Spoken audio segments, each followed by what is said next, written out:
மகாபெரிவா திருடிகளே சரணம். நல்லது நடக்கும், நல்லது மட்டுமே நடக்கும். நம்மளோட சேனல் நேயர்கள் அனைவருக்கும் என்னுடைய பணிவான வணக்கங்கள், கோடான கோடி நன்றிகள். இன்னைக்கு ஒரே ஒரு முருகப்பெருமானுடைய மந்திரத்தை பற்றி தாங்க பார்க்க போகிறோம். அதுவும் 6 எழுத்து மந்திரம்.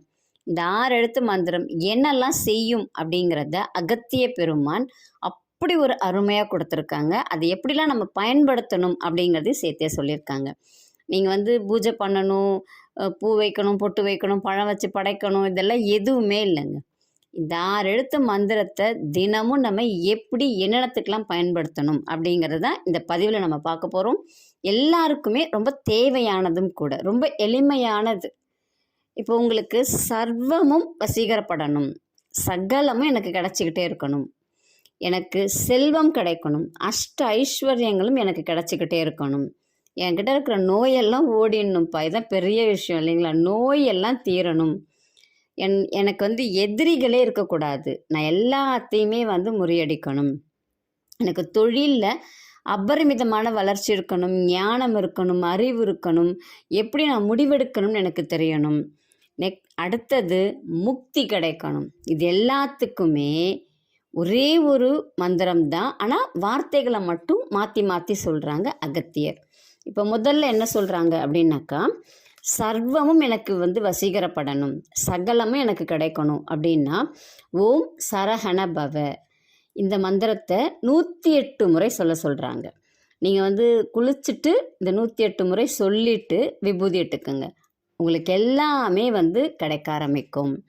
அடுத்தது எனக்கு அஷ்ட ஐஸ்வர்யங்களும் கிடைக்கணும், செல்வ செழிப்போடு நான் வாழணும் அப்படின்னா ஓம் ரஹண பவச, ஓம் ரஹண பவச அப்படிங்கிறத 108 முறை சொல்லுங்க.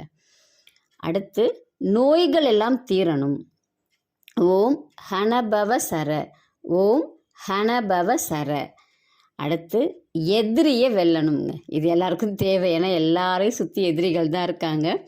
எதிரிகளை வெல்லணும் அப்படின்னா நபவ சரக, நபவ சரக, நபவ சரக. தொழிலில் எனக்கு முன்னேற்றம் இருக்கணும், நான் நல்லா முன்னேறணும், எனக்கு நல்ல ஒரு ஞானம் வேணும் தொழிலில் அப்படின்னா பவச ரஹன, பவச ரஹன, பவச ரஹன. முக்தி கிடைக்கணும், வசர ஹனபவ, வசர ஹனப, வசர ஹனப. இதுதான் முக்தி கிடைக்கிறதுக்கு. எனக்கு எல்லாமே ஒரு சேர அந்தந்த நேரத்தில் கிடைக்கணுங்க. சரஹன பவ, ரஹன பவச, ஹனபவ சர, நபவ சரஹ, பவச ரஹன, வசர ஹனப.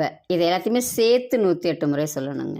என்னென்னத்துக்கு வேணுமோ அதை மட்டும் நீங்கள் 108 முறை சொல்லலாம். இல்லை எனக்கு எல்லாமே கிடைக்கணும் அப்படின்னா இந்த 6 எழுத்தையுமே திருப்பி திருப்பி போட்டு நம்ம 108 முறை சொல்லணும். இது 108 முறை நீங்கள் சொல்லிட்டு வர உங்களுக்கு இருக்கக்கூடிய அத்தனை பிரச்சனைகளுமே இடம் தெரியாமல் போய்விடும். ரொம்ப எளிமையானது. இதில் என்ன ஒன்றுன்னா, ஆரம்பிக்கிறது மட்டும் ஒன்று விஷாக நட்சத்திரமான்னு பார்த்து ஆரம்பிங்க, இல்லை கிருத்திகை நட்சத்திரமான்னு பார்த்து ஆரம்பிங்க. இந்த 2 நாளில் நீங்கள் எந்த நாளில் உங்களுக்கு உகந்ததுன்னு நினைக்கிறீங்களோ, இல்லை உங்களுக்கு எது முடியுமோ நீங்கள் அந்த நாளில் ஆரம்பிங்க.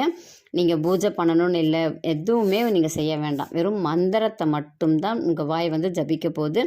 சாமியாரையில் தான் சொல்லணுமா? இல்லை, உங்களுக்கு எங்கே முடியுமோ நீங்கள் அங்கே சொல்லுங்கள், அவ்வளோதான். சொல்லிவிட்டு விபூதி எடுத்துக்கிட்டு உங்கள் வேலையை பாருங்கள். நீங்கள் நினைக்கக்கூடிய காரியம் கண்டிப்பாக ஜெயமாகும். ரொம்ப ரொம்ப எளிமையான வழி இது. நம்மளுடைய அகத்திய பெருமான் கொடுத்தது. செய்து பலனடையுங்கள். நன்றி, வணக்கம். நல்லதே நடக்கும்.